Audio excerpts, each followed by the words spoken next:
بسم اللہ الرحمن الرحیم۔ ٹاپک ہے سورہ حشر۔ یہ قرآن کریم کی 59ویں سورہ ہے اور مدنی صورتوں میں سے ہے، اور قرآن کے 28ویں پارے میں موجود ہے۔ ٹوٹل آیت جو ہیں اس کی 24 ہیں۔ اس سورہ کا نام اس کی دوسری آیت سے لیا گیا ہے۔ اس سورہ میں مدینے سے یہودیوں کو نکالے جانے کی طرف اشارہ کیا گیا ہے۔ سورہ حشر کا آغاز خدا کی تسبیح جبکہ اس کا اختتام خدا کی تقدیس سے ہوتا ہے۔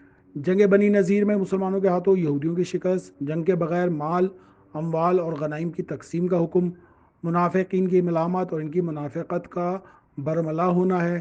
مہاجرین کی اثار اور فداکاری کی تعریف اور تمجید اس سورہ کے مضامین ہیں۔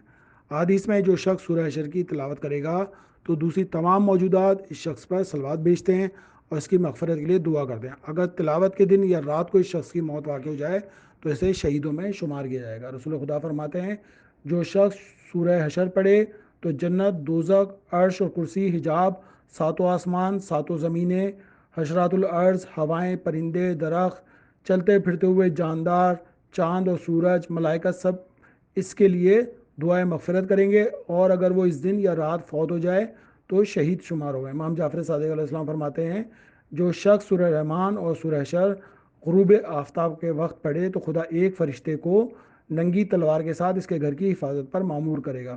اس میں شک نہیں ہے کہ یہ تمام آثار اس سورہ کے مضامین میں غور و فکر کرنے سے پیدا ہوتے ہیں۔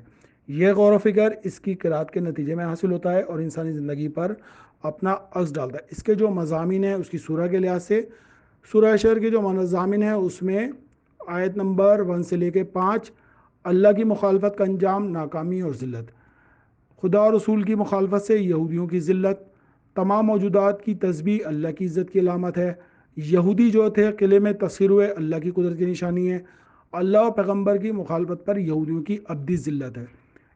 پھر 6 سے لے کے 10 تک ہے جنگی غنائم کی تقسیم میں مسلمانوں کا اللہ کی اطاعت، جنگ کے بغیر ملنے والی غنیمت کا حکم، جنگی غنیمت تقسیم کرنے کا طریقہ، جنگی غنائم کی تقسیم بندی میں ترجیحات کیا ہوں گی۔ تیسرا جو ہے اس میں 11 سے لے کے 17 منافقوں پر اعتماد کرنے کی وجہ سے یہودیوں کی ناکامی، یہودیوں سے منافقوں کے جھوٹے وعدے، یہودیوں اور منافقوں کو مسلمانوں سے خوف، غیر خدا پر اعتماد کرنے والے یہودی اور منافقوں کا انجام۔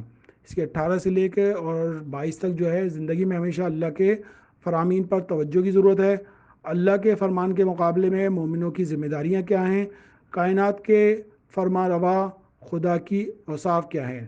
تاریخی واقعات جو ہیں اس میں جنگی نذیر میں مسلمانوں کے ہاتھوں یہودی کی شکست اور ان کا ملک بدر ہونا، منافقین کا یہودیوں کو ساتھ دینے کا جھوٹا وعدہ 11 اور 12 آیت میں، پیغمبر اسلام کو قتل کرنے کے لیے یہودیوں کے سردار کعب بن اشرف کا ابو سفیان کے ساتھ اتحاد، یہ خبر جنگ احد کے بعد وحی کے ذریعے پیغمبر اکرم تک پہنچی۔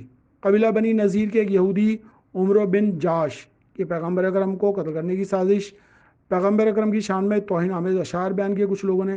ان تمام سازشوں کے بعد مسلمانوں کے ایک لشکر نے یہودیوں کے مضبوط قلعے کو محاصرہ لیا اور کئی دن محاصرے کے بعد قلعے کے اطراف میں موجود کھجوروں کو آگ لگائی اور انہیں ختم کرنے کے ذریعے یہودیوں کو تسلیم ہونے پر مجبور کیا۔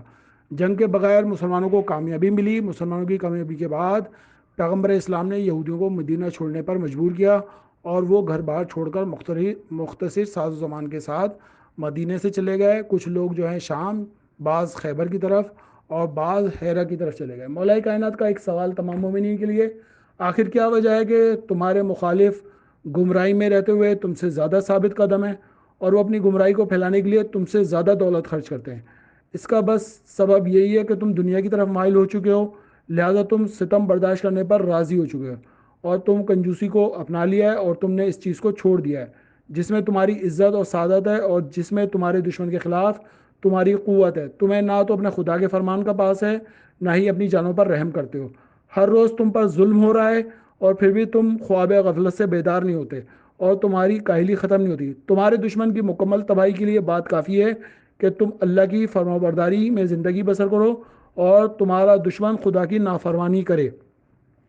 پروردگار عالم کہہ رہا ہے کہ داؤد کو وحی کی مجھے اپنی خوشحالی کے ایام میں یاد رکھو تاکہ میں مصیبت کے وقت تمہاری دعا قبول کروں۔ رسول خدا نے فرمایا اے لوگوں، اللہ فرماتا ہے نیکی کا حکم دو، برائی سے روکو، قبل اس کے کہ تم مجھے یاد کرو میں کوئی جواب نہ دوں، تم مجھ سے درخواست کرو میں تمہیں محروم کروں، تم مجھ سے مدد چاہو اور میں تمہاری مدد نہ کروں۔ مولا کائنات فرماتے ہیں دعا پوری ہونے کی امید نہ رکھو جبکہ تم نے گناہوں کے ذریعے اس کے راستوں کو بند کر دیا ہے۔ اللہم صلی علی محمد و آل محمد۔